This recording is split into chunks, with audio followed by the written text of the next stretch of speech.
Noiraud qui est avec moi maintenant, qui est directeur général des fonderies de Souglang. Alors, Yves Noiraud, bonjour, bienvenue à l'usine extraordinaire.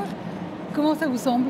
Comment vous sentez ici aujourd'hui? Écoutez, il y a un tel rassemblement de gamins que ça donne vraiment envie et ça permet aussi de se dire, en fait, l'industrie, ça va faire briller les yeux dans les années à venir. Oui, on voit qu'il y a des jeunes, comme j'ai pu recevoir maintenant, qui changent d'avis, d'autres qui ne sont pas encore convaincus. Mais vous qui avez une usine, qui a une entreprise qui a 475 ans, je lis sur ma fiche, comment est-ce qu'on fait au fil des années pour assurer une pérennité, j'ai envie de dire, ancestrale? Alors, cette pérennité, je pense qu'elle est liée principalement à la capacité d'adaptation de cette entreprise qui a toujours su, au fil des époques, au fil du temps, s'adapter, se transformer, réussir à faire qu'elle s'adapte à la fois à l'économie, mais aussi à ses clients. Et le service client a été de tout temps un point particulier, mais aussi d'innovation. C'est-à-dire que très tôt, c'est une entreprise qui a su mettre sur le marché de nouveaux produits et trouver aussi dans l'accompagnement et dans la maîtrise des savoir-faire, permettre de les préserver et de les garder. Et encore aujourd'hui, ces savoir-faire ancestraux, nous continuons de les transmettre. Tout en vous adaptant à la conjoncture, en fait. Exactement. Alors, parlez-nous du projet qui s'appelle CAP 2018. Alors, il a été lancé en 2015, mais il s'appelle CAP 2018. Et c'est pour attirer ces jeunes, les jeunes qu'on voit notamment autour de nous, c'est ça? Exactement. Alors, CAP 2018, en fait, c'est prendre notre métier sous un autre angle, c'est-à-dire non plus être uniquement des manufacturiers ou des fabricants de pièces, mais avant tout apporter des solutions. C'est-à-dire que si on se représente une ligne de métro avec des stations de métro, un client aujourd'hui, il peut rentrer par exemple par la station de métro R&D ou par la station de métro formation ou par la station de métro fabrication.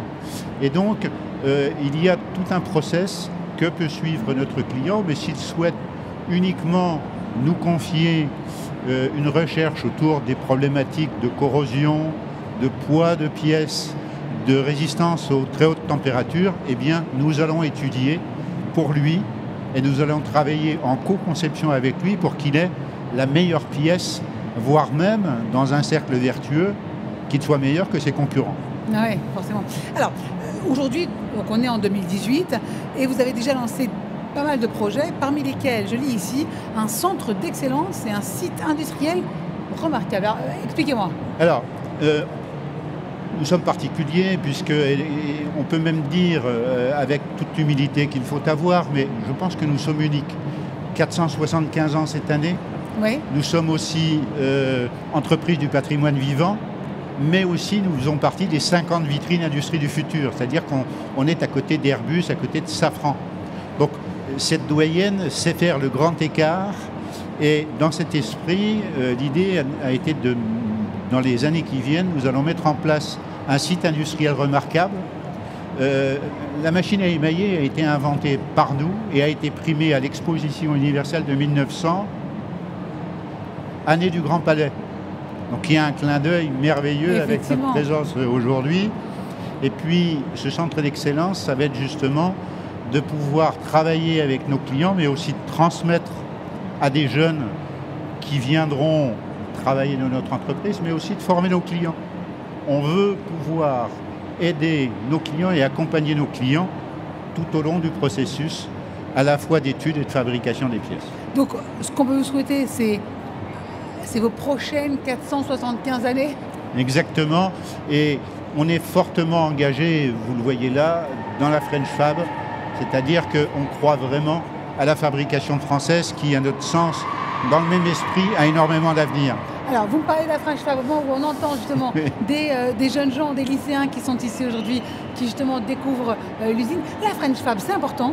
Alors, la French Fab, c'est important tout en étant ouvert, et d'ailleurs, une partie de notre activité est à l'international, mais je pense qu'il y a des bases, et en particulier des bases dans l'industrie en France, qui sont extraordinaires, pas uniquement en termes de matières grises, mais aussi en termes de savoir-faire. Et ce savoir-faire, il faut vraiment qu'on en soit fier et qu'on continue de le transmettre à nos jeunes. Yves Noireau, directeur général des fonderies de Souglang. Merci beaucoup Yves Noireau.